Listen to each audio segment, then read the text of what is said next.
Olá galera do YouTube do Negras e do Spotify.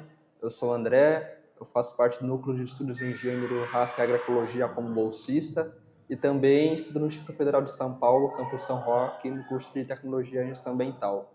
Estive aqui com uma companhia muito agradável, em que ela vai compartilhar um pouco dos conhecimentos dela no tema a desigualdade no acesso entre pessoas brancas e negras na água e no saneamento. Você poderia se apresentar, por favor? Oi, gente, eu sou a Fernanda, eu atuo na área ambiental faz mais de 15 anos.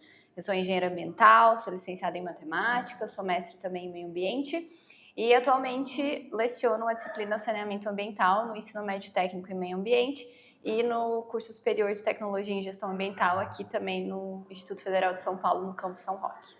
Bom, com as apresentações já feitas, a primeira pergunta que a gente tem para você é sobre o que é saneamento e como isso está no nosso cotidiano, especificamente o nosso acesso para com a água.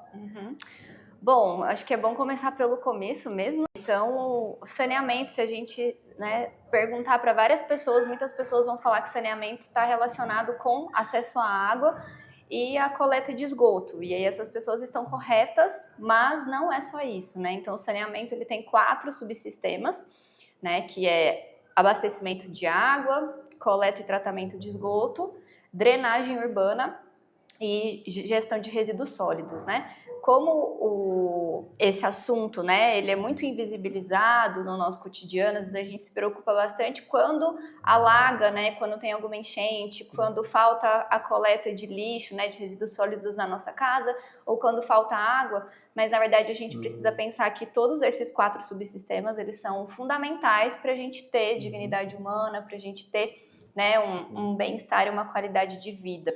E se alguma coisa falta é que a gente percebe o quão prejudicial, né, é ele. No último censo do IBGE de 2022 mostrou que a população negra tem menos acesso do que a água da população branca. Você poderia explicar o porquê isso acontece? Bom, o censo de 2022, né, que foi o último que foi feito, ele mostra, na verdade, né, esse recorte que o André está dizendo, mas ele faz outras perguntas. Então, por exemplo, renda, né? Então, qual que é o salário mínimo, né, nos diferentes recortes de gênero e raça? E aí, essa pesquisa, ela mostra que a maioria das cidades, né, de pequeno e médio porte, na verdade, pequeno porte, desculpa, que é menor que 50 mil habitantes, a maioria dessas cidades que se localizam na região Nordeste, na região Norte, elas têm quase nenhum acesso ao saneamento. Quando eu digo saneamento, é nos 4 subsistemas, né? Mas principalmente o que é mais crítico é em relação à coleta e ao tratamento de esgoto. E quando a gente está falando, né, desse recorte, quais são os problemas relacionados a isso, né? Então a gente está falando de uma população que se localiza nessas regiões e que elas vão sofrer impactos, por exemplo, da falta de água ou, né, numa água que chega nessas casas com pouco tratamento ou até mesmo com algum tipo de poluição e contaminação de esgoto. E se a gente fizer um traçado, né, qual é a maioria da população nessas regiões, são populações não brancas, então população negra, população indígena, e aí esse recorte populacional, que na verdade a grande maioria da população brasileira tem menos acesso ao saneamento. E aí tem um caso também, que na verdade é o acesso à renda, né? Então, sabemos do recorte também que a população negra tem um salário médio menor que a população branca. E esse salário, essa renda, é o que faz as pessoas escolherem onde morar. Então, bairros mais centrais têm acesso ao saneamento e bairros mais periféricos, né, que têm essas casas um pouco mais baratas, digamos assim, não têm acesso completo ao saneamento e é onde essa população acaba tendo que residir. Então, tem esse recorte também. E que tipo de impactos essa população poderia sofrer com a água chegar não tratada em casa? E quais as consequências? Afetaria a economia, a educação, a saúde delas? Sim, com certeza. Acho que a gente pode relembrar como é que foram os últimos anos, né? A gente sobreviveu a uma pandemia e um dos cuidados primordiais era lavar a mão, né? Então, lavar a mão tem a ver com prevenção de doenças respiratórias, né? E aí, para a gente lavar a mão adequadamente, precisa ter uma água tratada, ou seja, uma água sem nenhum patógeno, sem nenhum micro-organismo, nada que cause outra doença. Então, estamos falando do uso, né, da água, principalmente em 3 partes, né? O consumo direto, então eu beber água para me hidratar, nesses dias de calor a gente bebe ainda mais. Preparo de alimentos, então, na cozinha ali, e na higiene pessoal, que foi que eu comentei sobre essa questão de lavar as mãos, né? Então, a gente vê desde criança, né, nas escolas, lavar a mão depois que vai ao banheiro. Sempre nos incentivam com Exatamente. Então, a gente está falando de prevenção de doenças respiratórias, doenças de veiculação hídrica, então, verminoses, diarreia, né? Dengue também, estamos falando em relação à água parada, né? Que todo ano temos campanhas para diminuir esses focos. E também no abastecimento de água, um fato interessante, não sei se muitas pessoas conhecem, mas há uma lei nacional que prevê a inserção de flúor no final do abastecimento de água. Então, no final da estação de tratamento de água é adicionado uma quantidade de flúor, né, que faz parte da prevenção de cáries da população. Então, se essas pessoas não têm acesso à água tratada, ou seja, água encanada, água potável, essas pessoas não conseguem se prevenir também de cáries. Então, tem a ver também com a saúde bucal, com a própria autoestima da pessoa, né? Se ela, porventura, vai fazer uma retirada de algum dente por causa de cárie. Então, assim, são coisas que parecem banais quando a gente está pensando assim, mas elas são fundamentais para a gente ter essa dignidade humana e essa qualidade. Então, esse recorte que eu comentei é em relação à saúde. Mas, se essas pessoas, principalmente as crianças, estão doentes, como é que elas vão frequentar as aulas? Então, elas começam a faltar e aí já vai tendo essa disparidade com o restante da população que tem frequentado as aulas. Então, existem perguntas também no censo que fazem essa correlação da nota do Enem no ensino médio com os anos de educação, né? Então, assim, quantos anos o estudante ficou na rede, se eu não me engano, 10 anos, e quantos anos, né, ficou para atingir determinada nota no Enem, mais ou menos 12 anos. Então, também tem essa comparação aí do desempenho no Enem, né, que é a última parte da educação básica.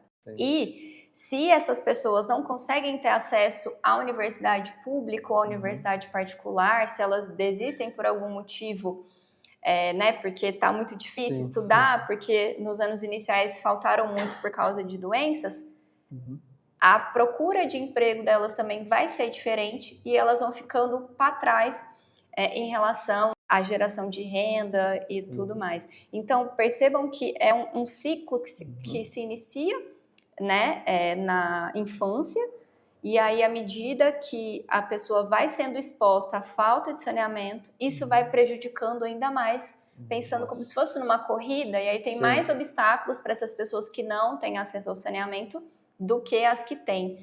E ainda, né, fazendo um panorama com a educação, imaginem escolas que não têm acesso ao saneamento. Muitas dessas escolas, elas estão localizadas nos estados da Amazônia Legal, que é toda a região norte, o estado do Mato Grosso, parte do Maranhão e do estado de Goiás, e também região do semiárido brasileiro, que são alguns estados na região nordeste. Então, esse fato de escolas não terem acesso ao saneamento, seja uma água tratada que vai chegar nessas escolas, também atrapalha o rendimento escolar. Verdade. Baita prejuízo, né? Eu lembro que na infância, na minha antiga escola, a gente ficou uma semana sem vir por causa que a água não estava tratada.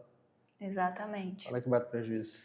Bom, o que a gente poderia para evitar essa desigualdade social? Políticas públicas, investimentos, cobrança da população para com o governo? É um ponto que é até um pouco peculiar pensar, né? Se eu perguntar assim, André, você já viu alguma tubulação de coleta de esgoto? Não. Não só nas bibliotecas. Não, porque realmente não é um ponto visível, né? Então, as obras relacionadas ao saneamento, principalmente o abastecimento de água e a coleta de esgoto, elas são tubulações subterrâneas.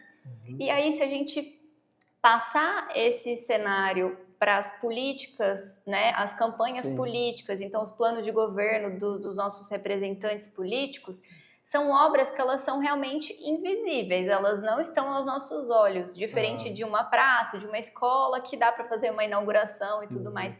Então, assim, tem pesquisas que mostram também que a pauta de saneamento, né, ela não é conhecida, porque é isso, né? Não se sabe a definição de saneamento, acham que é somente esgoto. E também são obras que elas são caras, porque são todas subterrâneas, quilômetros e quilômetros pelos bairros, né? E elas não são vistas pelas pessoas, logo não parece que é uma coisa prioritária. Mas a gente sabe também que inúmeros casos de internação na rede pública de saúde estão relacionados à falta de saneamento. Esse ano saiu um dado falando que mais de 300 mil internações no ano passado, né, o ano de 2024, poderiam ser evitadas se tivesse um saneamento adequado nessas regiões do Brasil. E então esse ponto é importante a gente pensar, né? As campanhas políticas, elas poderiam fazer algum tipo de manejo, né, nos recursos da saúde e investir um pouco mais no saneamento para a gente trabalhar com uma prevenção de doenças, ao invés de sempre pensar na remediação, que seria internação, né? Então, esse é um ponto que pode ter um apelo mais social, pensando nesses pedidos, né? Quando a gente vai para as urnas para votar, né? Esse é um ponto. Um outro ponto também é que tem o marco do saneamento no país, que saiu em 2020, se eu não me engano, e lá fala sobre a universalização do acesso ao saneamento até o ano de 2033. Estamos hoje em 2025, então tem apenas 8 anos. Estamos falando de obras que elas são demoradas, né? Então, quando alguma companhia de saneamento quebra a nossa rua para passar uma tubulação, vai atrapalhar o trânsito, vai atrapalhar toda a rotina daquela rua, então daquelas famílias. Mas são obras fundamentais, então também a gente ter atenção, né, em relação ao marco do saneamento que prevê essa universalização, mas a gente sabe que a gente ainda está muito aquém. Então, procurar os órgãos públicos para que eles cumpram os seus papéis, né, de fiscalização para esse marco regulador é fundamental também.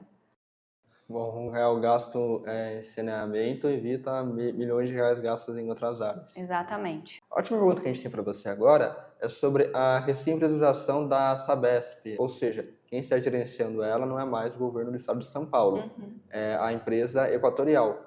Essa privatização, ela muda alguma coisa nessa desigualdade social? Ela aumenta? O que você poderia falar para a gente?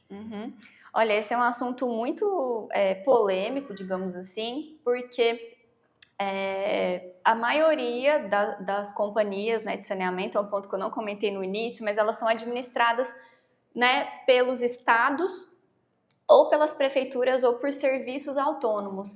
Mas a grande maioria da prestação de serviços na área de saneamento, aí eu estou falando abastecimento de água e coleta de esgoto, está relacionada à administração pública.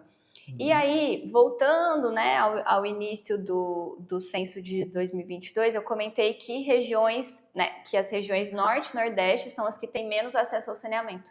E o estado de São Paulo é que tem mais acesso ao saneamento. Se eu não me engano, 93% das cidades do estado de São Paulo que tem, né, o convênio com a Sabesp tem acesso ao saneamento. Então, seria realmente necessário privatizar? Porque o que levou à privatização foi para garantir a universalização que eu comentei agora há pouco. Então, se cada vez o estado de São Paulo está mais próximo da universalização, ou seja, a Sabesp estava indo muito bem na forma estadual, ela precisaria ser privatizada para acelerar essa universalização? Provavelmente não. Então, assim, alguns estudiosos apontam que com a privatização, né, como vai ser uma empresa e toda empresa visa lucro, qualquer empresa, podem aumentar as tarifas. E aí, se famílias, né, que não têm acesso a uma renda suficiente para pagar a conta de água, né, que vem embutida água e esgoto, será que elas vão conseguir? Elas vão ter o fornecimento cortado, sendo que não pode, porque tem o marco, né, do saneamento. Então, fica uma coisa contraditória. Então, assim, essa privatização, ela pode ser revista. Inclusive, a cidade de Itu passou por um processo de privatização e depois voltou para a estatização, né? A desprivatização. Então, também não é uma coisa que foi feita agora, né? Que vai dar um ano no meio do ano, que ela não possa ser revista. Mas há diversas polêmicas, né? Eu acho que é um ponto, né? A população do estado de São Paulo que, né? Tem esse convênio com a Sabesp, ficar atento realmente para ver se esse serviço está melhorando, se essas obras estão chegando em bairros periféricos. Sim. E se tem alguma família, né, que é baixa renda, que tenha água ou esgoto cortado, né? Então, esses são pontos de atenção para a gente ver se, de fato, essa melhoria que foi prometida vai, de fato, acontecer. Exato. Bom, com as perguntas já respondidas, você gostaria de fazer mais alguma consideração? Bom, primeiro, obrigada pelo convite aí do Negras. É um assunto muito importante, né? A gente teve o Dia Mundial da Água, que foi dia 22 de março, né? Que é um dia da gente pensar que a água, né? Ela é um patrimônio da União, né? Ele é um bem da União, na verdade. De direito nosso. Exatamente, de todos os brasileiros e brasileiras.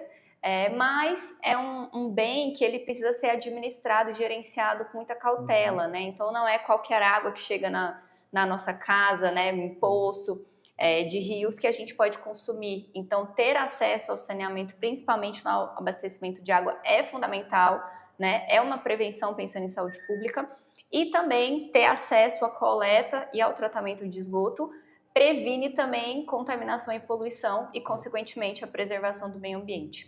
Então, o meu pedido para vocês é que vocês divulguem esse vídeo, esse assunto que é tão invisível aí, para nós, mas que é muito importante pensando em saúde pública e preservação do meio ambiente. Divulgaremos sim.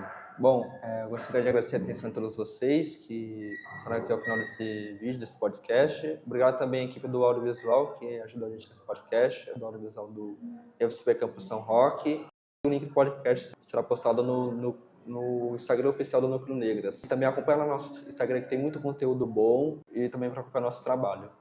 Muito obrigado. Até a próxima. Obrigada.